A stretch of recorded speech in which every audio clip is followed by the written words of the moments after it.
एक मिनट के लिए सोचो, 2007 में हमें कुछ ऐसे गेम्स मिलते हैं और आज कुछ ऐसे।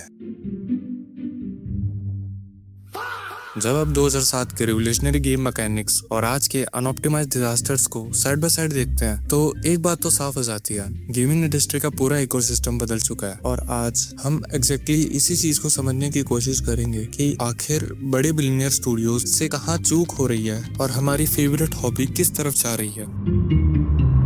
ये वीडियो किसी एक गेम के बारे में नहीं है, ना साइबरपंक, ना ईए और ना ही किसी एक विलन के बारे में, क्योंकि अगर ये सब इतना सिंपल होता तो हर साल वही कहानी क्यों रिपीट होती। हर साल एक नया डिजास्टर, नए एक्सक्यूजेस और हर साल हम फिर से 5000 देने के लिए लाइन में लग जाते, सिर्फ इसी उम्मीद में कि इस बार कुछ अलग होगा।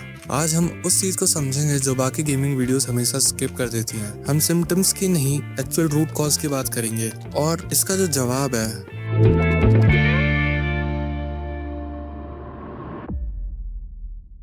पहले एक चीज समझो, एक ब्रोकन गेम रिलीज करना बहुत कॉस्टली होता है। रिफंड्स देने पड़ते हैं, रिव्यूज खराब होते हैं और पुरानी रेपुटेशन मिट्टी में मिल जाती है। तो फिर ये गलती बार बार क्यों होती है? सिंपल, क्योंकि release date shareholders decide करते हैं, डेवलपर्स नहीं। जब कोई बड़ा गेम अक्टूबर या नवंबर में रिलीज होता है तो वो किसी क्वार्टरली अर्निंग्स रिपोर्ट को हिट करने के लिए होता है, प्लेयर एक्सपीरियंस के लिए नहीं। डेवलपर्स जानते हैं गेम रेडी नहीं है, टीम लीड्स जानते हैं, पीआर टीम जानती है, लेकिन किसी की नहीं सुनी जाती, क्योंकि ऊपर बैठे लोग सिर्फ स्प्रेडशीट्स देखते हैं। उन्होंने जिंदगी में कभी कंट्रोलर हाथ में नहीं पकड़ा।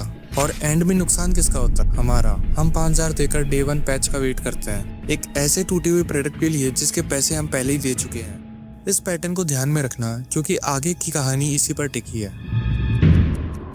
एक सवाल पूछो खुद से, आखिरी बार किसी ट्रिपल ए गेम ने तुम्हें जेन्युइनली सरप्राइज किया था बिना किसी एक्स्ट्रा चार्ज के? ये सब तब शुरू हुआ था जब मोबाइल गेमिंग ने एक बड़ा सच प्रूव कर दिया। अगर आप किसी चीज को फ्री देकर उसमें पे वॉल्स लगा दो तो वो खुशी खुशी पे करेंगे। एक इंसान जो कभी 3000 का पूरा गेम नहीं खरीदता, वो धीरे धीरे 10,000 की स्किन्स खरीद लेता है। ट्रिपल ए स्टूडियोज ने सोचा, अगर मोबाइल कंपनीज ये कर सकती हैं तो हम क्यों नहीं। और इसीलिए आज हम पहले 5000 का आधा अधूरा गेम खरीदते हैं और फिर शुरू होता है असली खर्चा। सीजन पास, battle pass, cosmetic pack, starter bundle और उनकी अपनी प्रीमियम करेंसी। और सबसे गंदी बात पता है क्या है? ये सारा सिस्टम डेवलपर्स ने डिजाइन नहीं किया। इसके पीछे यूएक्स साइकोलॉजिस्ट और गैम्बलिंग रिसर्चर्स का दिमाग है, जो आपके फोमो और एडिक्टिव ट्रिगर्स का फायदा उठाते हैं। और अब एक सबसे अनकंफर्टेबल सवाल, अगर ये सिस्टम फ्लॉप होता तो स्टूडियोज इससे कब का बंद कर चुके होते। लेकिन ये काम करता है, बहुत अच्छे से काम करता है। तो असली गलती किसकी है, बेचने वाले की या खरीदने वाले की?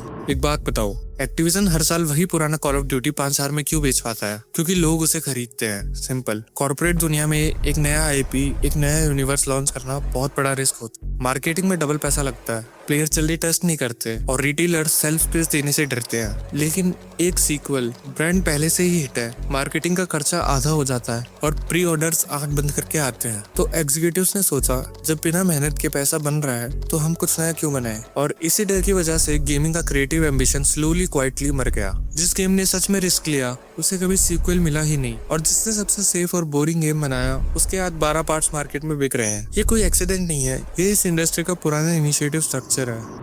मैंने अभी तक एक इंसान या एक कंपनी को ब्लेम नहीं किया, और ये बिल्कुल इंटेंशनल है, क्योंकि ये किसी एक विलन की कहानी नहीं है। आप किसी एक ग्रीडी सीईओ को ब्लेम करोगे, वो बदलेगा, पर नया आने वाला भी सेम सिस्टम चलाएगा। आप ईए को ब्लेम करोगे, वही सेम चीज यूबीसॉफ्ट कर रहा है। आप यूबीसॉफ्ट को देखोगे, वही सेम पैटर्न स्क्वायर एनिक्स में दिखेगा। पूरी इंडस्ट्री का सिस्टम अब इस तरह डिजाइन हो चुका है, जहाँ सेफ और बोरिंग गेम्स बनाना रिवॉर्ड है और कोई नया क्रिएटिव रिस्क लेना स्ट्रिक्टली पनिश्ड है। जब तक ये कॉर्पोरेट स्ट्रक्चर एग्जिस्ट करता है, कोई भी नया बॉस या नया स्टूडियो इसे अकेले नहीं बदल सकता। स्टूडियोज आज भी टैलेंटेड और पैशनेट डेवलपर्स से भरे पड़े हैं, जो सच में कमाल के गेम्स बनाना चाहते हैं। लेकिन ये कॉर्पोरेट सिस्टम उन्हें हर रोज क्रश करता है, quietly, systematically, quarter by quarter. 2023 से लेकर अब तक गेमिंग इंडस्ट्री में 20,000 से ज्यादा डेवलपर्स को जॉब से निकाल दिया गया। लेकिन सबसे हैरियत की बात पता है क्या है? ये ले ऑफ तब हुए जब कंपनीज ने अपना रिकॉर्ड रेवेन्यू जनरेट किया था। रिकॉर्ड रेवेन्यू के साथ ये वो मोमेंट है जब आपको एक बहुत ही अनकंफर्टेबल रियलाइजेशन होगा, क्या ये बड़े स्टूडियो सच में फेल हो रहे हैं या फिर ये एग्जैक्टली वही कर रहे हैं जो इनके कॉर्पोरेट बॉसेस चाहते हैं। क्योंकि उन इन्वेंटर्स के लिए ये कोई फेलियर नहीं है, ये एब्सोल्यूट सक्सेस है, और यही वो सच है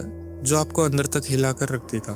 लेकिन एक चीज नोटिस करो, जब भी बड़े ट्रिपल ए स्टूडियोज ने हमें डिसअपॉइंट किया है, किसी और ने आगे आकर डिलीवर किया है। स्टारड्यू वैली, जिसे किसी बिलियनियर कंपनी ने नहीं बल्कि एक अकेले आदमी ने अपने कमरे में बैठकर बनाया।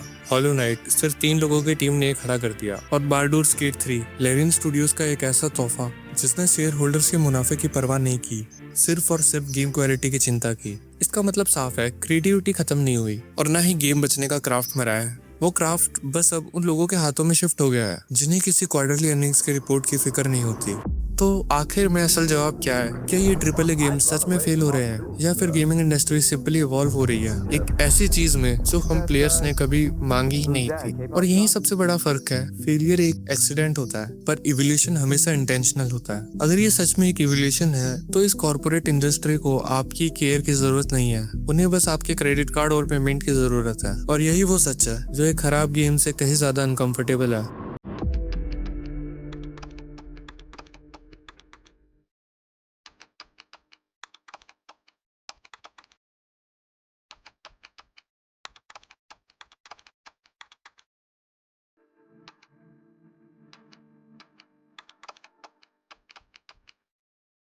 अगर इस वीडियो ने आपको कुछ सोचने पर मजबूर किया है तो इस महीने एक काम करो, किसी बड़े स्टूडियो को पैसे देने के बजाय कोई भी एक छोटा इंडी गेम खरीदो। सीधा उन पैशनेट डेवलपर्स को सपोर्ट करो। ये आपका सबसे बड़ा पावरफुल प्रोटेस्ट होगा, किसी भी रिव्यू बॉम्ब से कहीं ज्यादा बड़ा।